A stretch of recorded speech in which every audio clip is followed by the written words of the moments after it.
Imagine the time when there were no effective means of communication and transportation in the hilly terrain of Nagaland.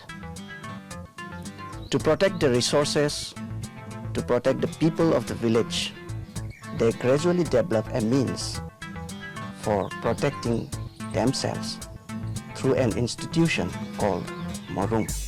Log drum is considered essential for all the Morungs. It's a huge musical instrument, considered to be the largest musical instrument of the world.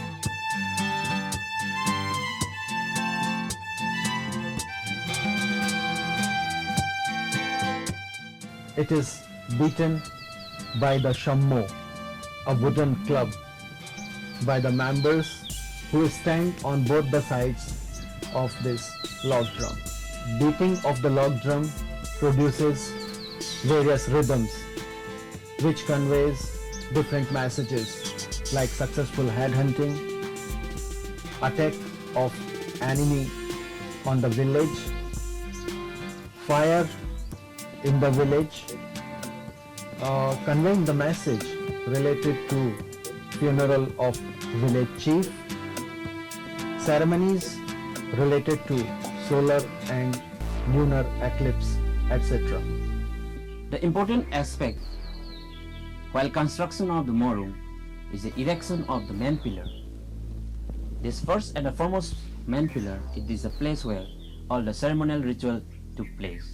Engraving shows the symbols of valor, the symbols of fertility, the skillful warfare, as well as the symbol of path procession has been displayed. Naga समुदायों में कोन्याक नागा एक प्रमुख समुदाय है जो मुख्यतः नागालैंड के मौन जिले में उष्णकटिबंधीय वन क्षेत्र में निवास करता है। राज्य की उत्तरी सीमा पर स्थित पर्वतीय इलाके और घने जंगलों से आच्छादित इस क्षेत्र की सीमाएं पूर्व में म्यांमार और उत्तर में भारतीय राज्य अरुणाचल प्रदेश के साथ लगती हैं। नागा जनजाति की सबसे प्रमुख सांस्कृतिक पहचान इनका युवा गृह है, जो एक गांव या एक समुदाय की समृद्धि के लिए आवश्यक सामाजिक मूल्यों को अपनी युवा पीढ़ी को सिखाने में सक्रिय भूमिका निभाता है।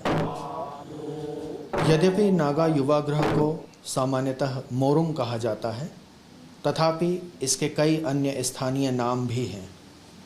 कोन्याक नागा अपने मोरुंग को पान कहते हैं। एक गांव में एक से अधिक युवा गृह हो सकते हैं और यह मुख्य रूप से एक सुरक्षा चौकी के रूप में कार्य करते हैं।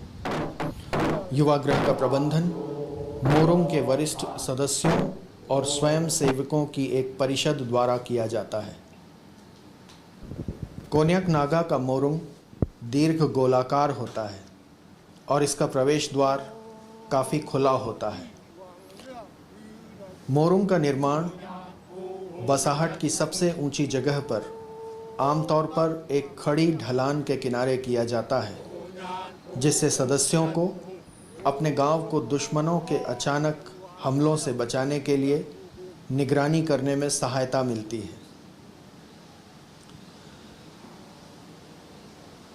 शिरोच्छेदन प्रथाओं, उर्वरता पंथ, वीरता, टोटम और बलिदानों के प्रतीकों आदि की अभिव्यक्तियों को मोरुंग के खंबे और क्रॉस बीम पर विस्तृत रूप से उकेरे गए रूपांकनों में देखा जा सकता है। मोरुंग के निर्माण में लकड़ी के लट्ठों, बांस, ताड़ के पत्तों का इस्तेमाल किया जाता है। मोरुंग की छत में दो तरफा ढलान है जो सामने से दीर्घवृत्ताकार है और इसे ताड़ के पत्तों से छाया गया है। बांस की चटाइयों की दीवारें मानसूनी वर्षा और वसंत की तेज हवाओं से सुरक्षा प्रदान करती हैं। मोरुंग के सामने की दीर्घ गोलाकार दीवार अन्य तीन दीवारों की तुलना में अधिक आकर्षक होती है।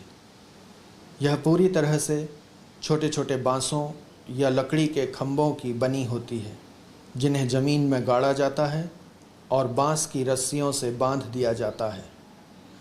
इस खुले प्रवेश द्वार पर क्षैतिज रूप से एकल लकड़ी के एक बड़े लॉग को रखा जाता है जिसे खाओ कहते हैं। यह खाओ मोरुंग को एक आकर्षक रूप प्रदान करता है।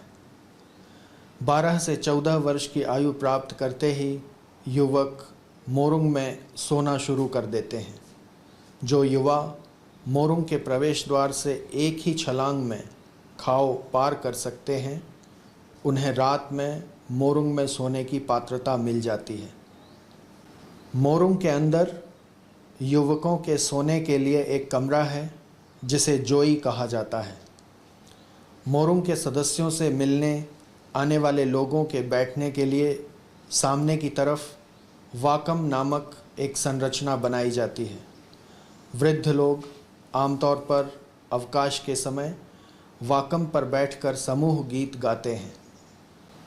इस तरह कह सकते हैं कि मोरुंग नागा युवाओं को उनके सामाजिक, आर्थिक, धार्मिक और राजनैतिक जीवन में प्रवेश कराने की एक महत्वपूर्ण संस्था है।